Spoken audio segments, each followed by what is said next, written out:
अस्सलामुअलैकुम, मैं हूं फ़ाइज़ बशीर, आपका ऑनलाइन टीचर। और इस वक्त हम बात कर रहे हैं क्लास 7 के स्टूडेंट्स से। तो क्लास 7 के स्टूडेंट्स को पता होना चाहिए कि उनका सेकंड चैप्टर कंप्लीट हो गया है और आज हम स्टार्ट करने वाले हैं अपना थर्ड चैप्टर। आज हमारे थर्ड चैप्टर का फर्स्ट लेक्चर है। इससे पहले हम अपने दोनों चैप्टर फर्स्ट और सेकंड जो में कंप्लीट कर चुके हैं।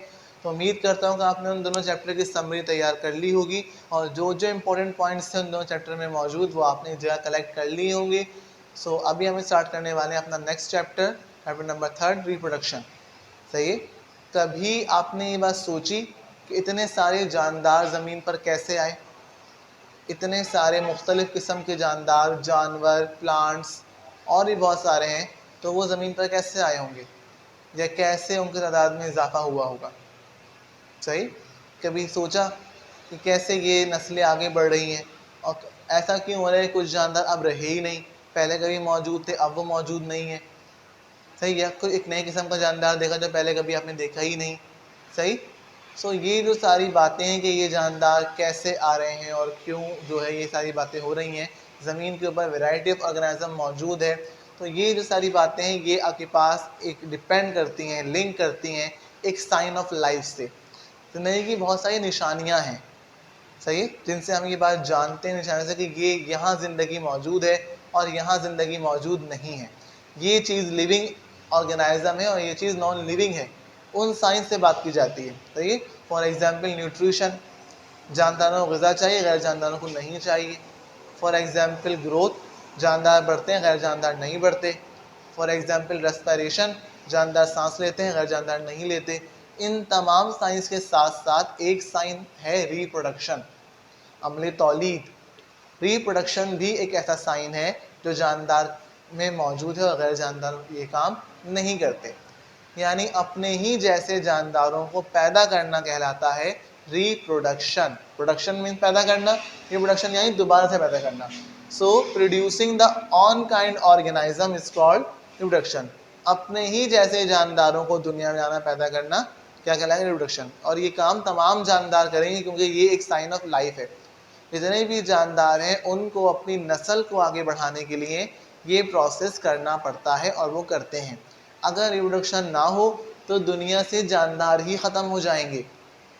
सही है। अगर कोई जानदार दूसरा जानदार पैदा नहीं करेगा तो एक टाइम में उसे मरना है, एक टाइम में वो डेड हो जाएगा, तो उस जगह दुनिया में होगा ही नहीं कोई, तो वो नस्ल की वजह ख़त्म हो जाएगी। ऐसे बहुत से जानदार हमने देखे हैं, जानवर वगैरह जो अब दुनिया में नहीं पाए जाते, पहले के ज़माने में मौजूद थे, तो नस्लें उनकी ख़त्म हो गई। तो अगर ये रिप्रोडक्शन नहीं की जाएगी तो वो जानदार जो एक ख़ास किस्म का है वो दूसरा कोई जानदार बनाएगा ही नहीं, तो उस जगह दुनिया में कोई आएगा ही नहीं और वो भी मर खप के ख़त्म हो जाएगा। तो अपनी नस्लों को बरकरार रखने के लिए, दुनिया में अपनी नस्लों को बरकरार रखने के लिए जानदार क्या करते हैं? रिप्रोडक्शन करते हैं।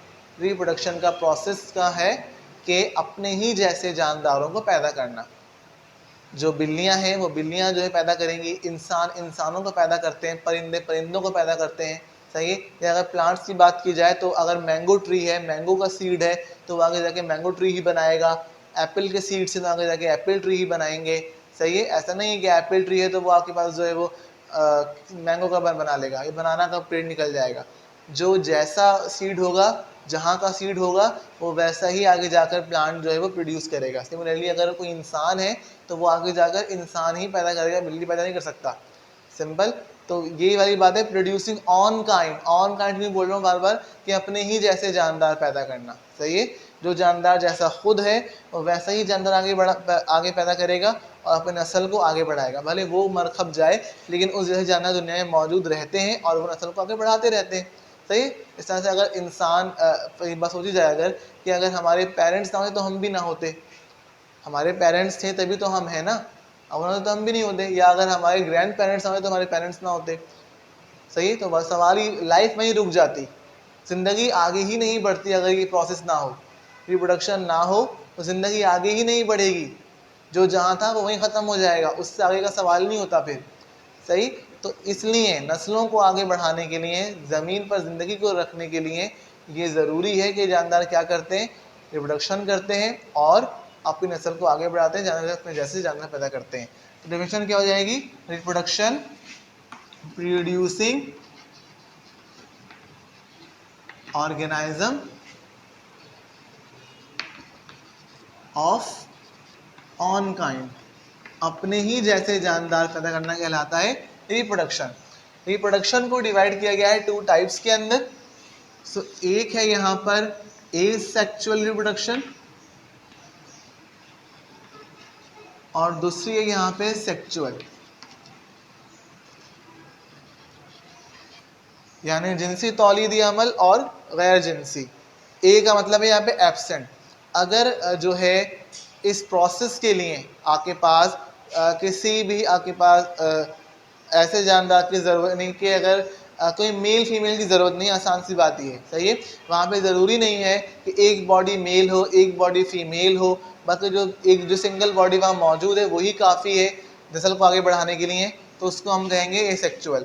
यहाँ पर सिर्फ एक ही सिंगल बॉडी होगी, वो सिंगल सेल भी हो सकता है, सिंगल बॉडी होगी, यहाँ पे कोई कॉन्सेप्ट नहीं है मेल फीमेल का, तो वो एक सिंगल बॉडी ही जो है वो अपनी नस्ल को आगे बढ़ा लेगी, सेल डिवीजन करके कुछ भी करके, सही है।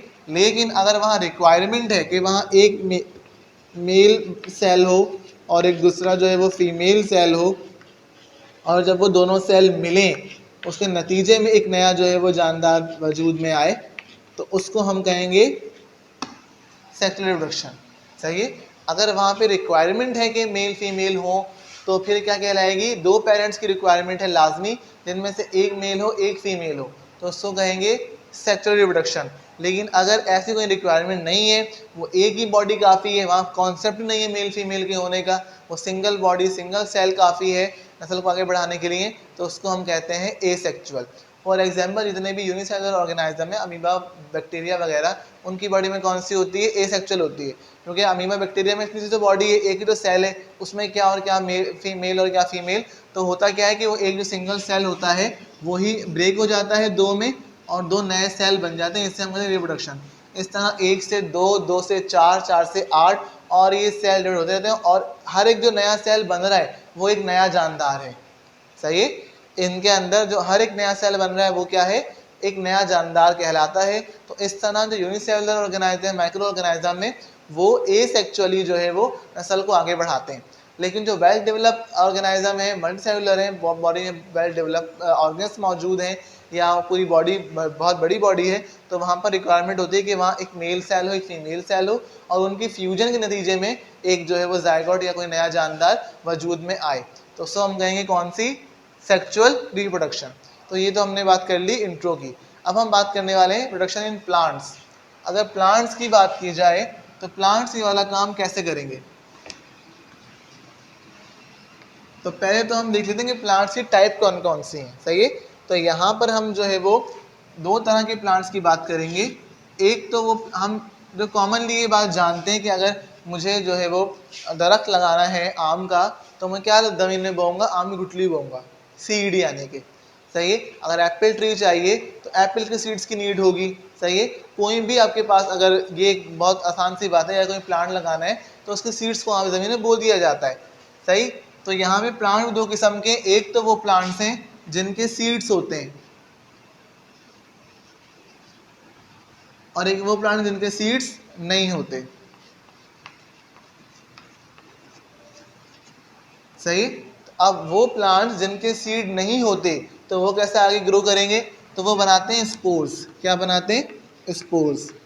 स्पोर्स स्पेशल टाइप होती है, छोटे छोटे माइक्रोस्कोपिक ये जो है वो ज़र्रात होते हैं, और जब ये आगे जाते हैं तो वहीं जब इनको प्रॉपर लाइट प्रॉपर वाटर मिलता है तो ये जर्मिनेट कर जाते हैं, सही है। स्पोर्स सीड्स नहीं होते, सीड्स बड़े होते हैं दिखते हैं आपको, लेकिन स्पोर्स माइक्रोस्कोपिक होते हैं, और ये हवा के ज़रिए पानी के ज़रिए जब ट्रांसफर हो जाते हैं कहीं और, तो वहीं जाकर ये प्रॉपर कंडीशंस में एक नया जो प्लांट है वहाँ पे लगा लेते हैं, सही है। तो ये वो प्लांट्स की बात हुई जिनके सीड्स होते ही नहीं है, सही है। और वो प्लांट जिनके सीड्स होते हैं उनकी 2 टाइप होती हैं, सही है। तो वो कौन से हैं, एक तो होते हैं मोनोकॉट और एक होते हैं डाइकॉट। तो सीड्स की यहाँ दो टाइप है। अगर वैसे बात की जाए और प्लांट्स की बात की जाए तो इस तरह भी कह सकते हैं फ्लावरिंग प्लांट और नॉन फ्लावरिंग प्लांट। एक प्लांट वो है जिनमें फूल लगते हैं, प्लांट में फूल नहीं लगते। तो ये बात याद रखिएगा कि जिन प्लांट्स के अंदर जो है वो फूल लगते हैं उनके अंदर फ्रूट भी होता है, और जिनके अंदर फ्लावर नहीं उनका फ्रूट भी नहीं होता। अगर किस सीड्स की बात नहीं कर रहा हूँ, अभी सिर्फ फ्लावर की बात कर रहा हूँ। ऐसा प्लांट जिसके अंदर फ्लावर है, फूल है, तो उसका फ्रूट भी बनेगा, और जिसके अंदर फ्लावर मौजूद नहीं है, फूल नहीं है, तो उसका बीज तो बन सकता है और होता भी है, लेकिन उसका फल नहीं होता। फॉर एग्जाम्पल अगर हम मैंगो, एप्पल की बात करें, फ्लैशी फ्रूट्स की बात करें, तो इनके फ्लावर्स होते हैं, सही है। लेकिन अगर मैं ड्राई फ्रूट्स की बात करूं तो ड्राई फ्रूट्स में जैसे कि आपके पास चिलगोज़ा हो गया या बादाम वगैरह हो गए, इनके फ्लावर नहीं होते, ये डायरेक्टली सीड्स होते हैं, सही है। तो फ्लावरिंग प्लांट्स और नॉन फ्लावरिंग प्लांट्स में डिवीजन हो जाएगी कि फ्लावरिंग प्लांट्स हैं तो फ्रूट होंगे, फ्लावरिंग प्लांट्स नहीं है तो फ्रूट नहीं होंगे, सीड्स दोनों के होंगे, सही है। अब फ्लावरिंग प्लांट के जो सीड्स होते हैं वो उनके फ्रूट के अंदर होते हैं, जबकि आपके पास जो नॉन फ्लावरिंग प्लांट्स हैं उनके जो सीड्स हैं वही उनका फ्रूट होते हैं, एज ड्राई फ्रूट, और वही जो है उनका सीड भी होते हैं, सिंपल। तो ये तो हमने बात कर ली अभी प्लांट्स की।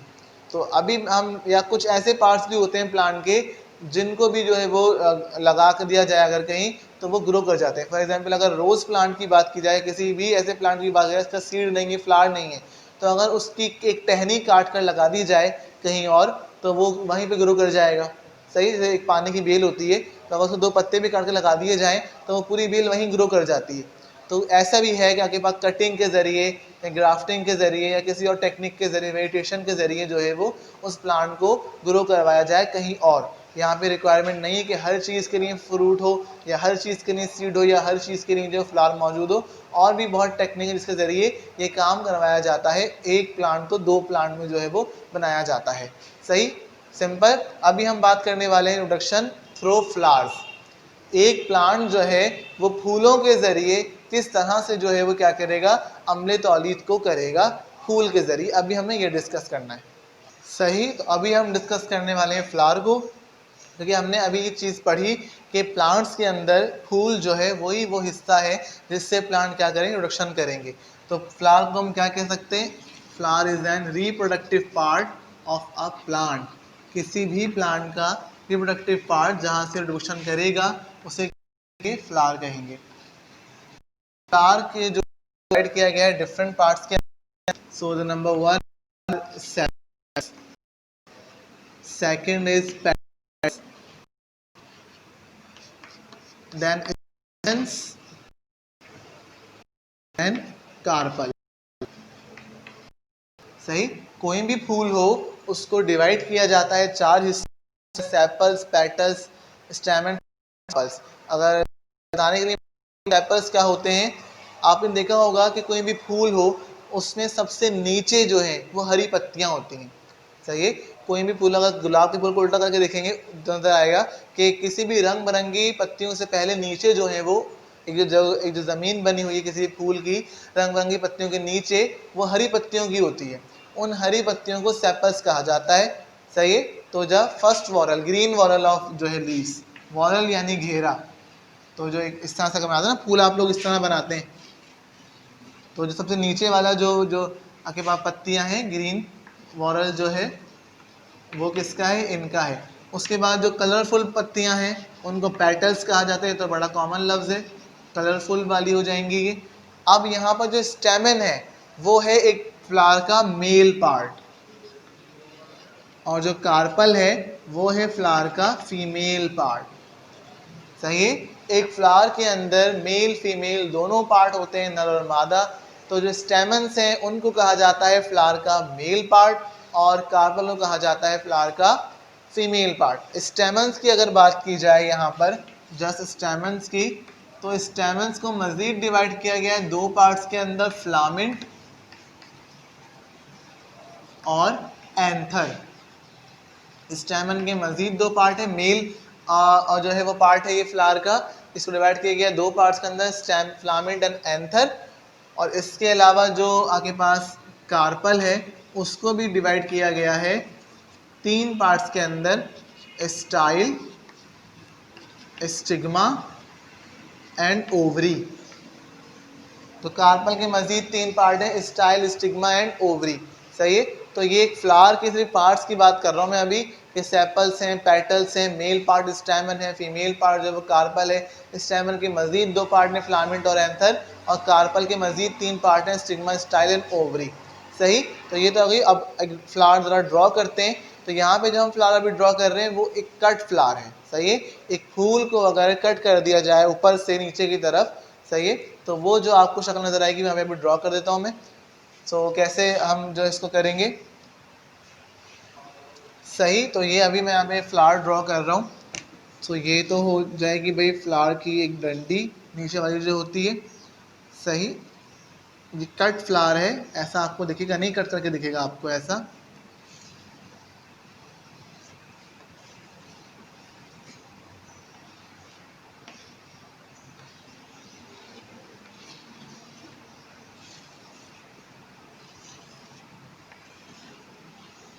सो ये एक फ्लावर जो है वो कट करके बनाया गया है। तो कौन कौन से पार्ट्स कहाँ कहाँ हैं, तो ये हम अभी कलरफुल नहीं है मेरे पास, तो ये आपकी बुक में पिक्चर मौजूद है, हम देख सकते हैं। सो ये वाला जो ग्रीन मॉडल है ये सेपल्स है, सबसे नीचे की तरफ ये सेपल्स कहलाएगा, हरी पत्तियाँ जो हैं, और ये जो बड़ी पत्तियाँ हैं कलरफुल वाली ये पेटल्स कहलाएंगी। ये तो बड़े कॉमन दिख जाते हैं, बाहर से भी दिख जाते हैं, जबकि जो स्टेमन और कार्पल हैं वो फ्लावर के अंदर होते हैं, वो आपको नहीं दिखते। तो ये जो ये वाला जो पार्ट है ये स्टेमन है, ये जो डंडी है इसकी ये फिलामेंट कहला रही है, और जो ऊपर जो ये बना हुआ है इसको कहते हैं एंथर। सही। जबकि जो बीच में जो मैंने सुराही नुमा बनाया है स्ट्रक्चर, ये क्या है, ये कार्पल है। इसके 3 पार्ट हैं। ये जो ऊपर वाला सबसे ऊपर वाला इसका ओपनिंग है ये स्टिग्मा है, जो गर्दन है सुराही की वो स्टाइल है, और सबसे नीचे जो राउंड वाला पार्ट है ये ओवरी है। सही। ये डायग्राम कलर के साथ आपकी बुक में मौजूद है, इसमें आप देख सकते हैं कि कौन सा पार्ट कहाँ मौजूद है। समझाने के लिए बता रहा हूँ कि जो नीचे सबसे ग्रीन पत्तियाँ हैं वो सेपल्स हैं, कलरफुल पत्तियाँ पेटल्स हैं, ये आपको दिख जाएंगी आसानी से। लेकिन ये एंथर और स्टिग्मा, स्टाइल ये फ्लावर के अंदर होते हैं, ये आपको फ्लावर कट करने पर दिखेंगे, ऊपर से ये आपको नज़र नहीं आएंगे। होता क्या है यहाँ पर, मैंने स्टार्टिंग में बताया था कि क्या ज़रूरत है सेक्रेशन के लिए, मेल फीमेल का होना। तो यहाँ तो मेल फीमेल हैं, लेकिन उनके सेल्स का फ्यूज़ होना ये बहुत ज़रूरी है। तो होता यहाँ पर ये है कि जो ओवरी है इसके अंदर होता है एक सेल, इसे कहा जाता है ओव्यूल या फीमेल सेल। सही। ये फीमेल सेल होता है, ये एक ही होता है। लेकिन जो एंथर है उसके अंदर बहुत सारे सेल्स होते हैं। एंथर के अंदर, मेल पार्ट के अंदर बहुत सारे सेल्स होते हैं, जिन्हें कहा जाता है पोलन ग्रेन्स। क्या कहा जाता है, पोलन ग्रेन्स कहा जाता है। सही है। तो होता किस तरह से कि एट ए टाइम रिप्रोडक्शन यही जो पोलन ग्रेन्स होते हैं ये आकर गिर जाते हैं किस में, स्टिग्मा में, और पहुंच जाते हैं ओवरी तक, और फ्यूज़ हो जाते हैं ओवरी में मौजूद ओव्यूल से। तो जब ये मेल फीमेल का जो है वो हो जाता है फ्यूजन, तो वहाँ सीड बन जाता है। अंदर वाला पार्ट जो है वो सीड बन जाता है फ्यूजन के बाद, और बाहर वाला फ्लावर जो है वो फ्रूट बन जाता है। तो इस तरह से जो है वो एक फ्रूट के अंदर सीड आता है, वो कहीं से बाहर से नहीं डाल दिया ऊपर से, बल्कि ये सिस्टम ही ऐसा है कि जब फ्यूजन हो जाएगी मेल फीमेल सेल्स की, तो जो अंदर वाला फ्यूजन के बाद जो बना है सेल बड़ा वाला, उसको जो वो सीड बन जाएगा आगे जाकर, और जो बाहर की जो कवरिंग है, जो फ्लावर है पूरा बाहर का, वो फ्रूट बन जाता है। सही है। ऐसा होता है कि कुछ प्लांट्स के अंदर male female part same flower के अंदर होते हैं। मैंने ये बताया है यहाँ पर, ये एक ही फ्लावर है, इसके अंदर मेल पार्ट भी है, इसके अंदर फीमेल पार्ट भी है। सही है। लेकिन कुछ प्लांट्स के अंदर ऐसा भी होता है कि एक फूल जो है वो सिर्फ फीमेल होता है, और एक फूल जो है वो सिर्फ मेल होता है। सही है। वहाँ दोनों पार्ट्स एक फूल के अंदर नहीं होते, जो मैंने बनाया इसमें दोनों हैं। सही है। ऐसा भी होता है। लेकिन कुछ प्लांट्स ऐसे भी हैं जैसे पपाया या वाटरमेलन वगैरह, जिनके अंदर जो फ्लावर्स है वो स्पेसिफिक है कि ये फीमेल फ्लावर है और ये मेल फ्लावर है। कहाँ वहाँ पे भी यही होता होगा, लेकिन कुछ में ऐसा है कि दोनों पार्ट सेम जगह पे हैं, और कुछ में दोनों पार्ट डिफरेंट फ्लावर्स के ऊपर मौजूद हैं। उम्मीद करता हूँ कि आपको आज की बात समझ में आई होगी कि प्लांट में जो है वो फूल जिम्मेदार होता है नस्ल को आगे बढ़ाने के लिए। फूल के अंदर ही मेल फीमेल पार्ट मौजूद होते हैं, स्टेमन और कार्पल। साइड हमने अभी देखी किस तरह से प्लांट काम करते हैं, सीड्स वाले कौन से हैं, बिना सीड्स वाले कौन से हैं। तो आपने इस टॉपिक को एक बार पूरा पढ़ लेना है, समझ लेना है, इसमें इंपॉर्टेंट पॉइंट्स देख लेने हैं, और अब बारी है आपके होमवर्क और क्लास वर्क की, तो आपने अभी कंप्लीट करना है। मिलेंगे आपसे आपके अगले लेक्चर में। अल्लाह हाफिज़। Okay students, it's your class work time, और अब बारी है आपके होमवर्क की।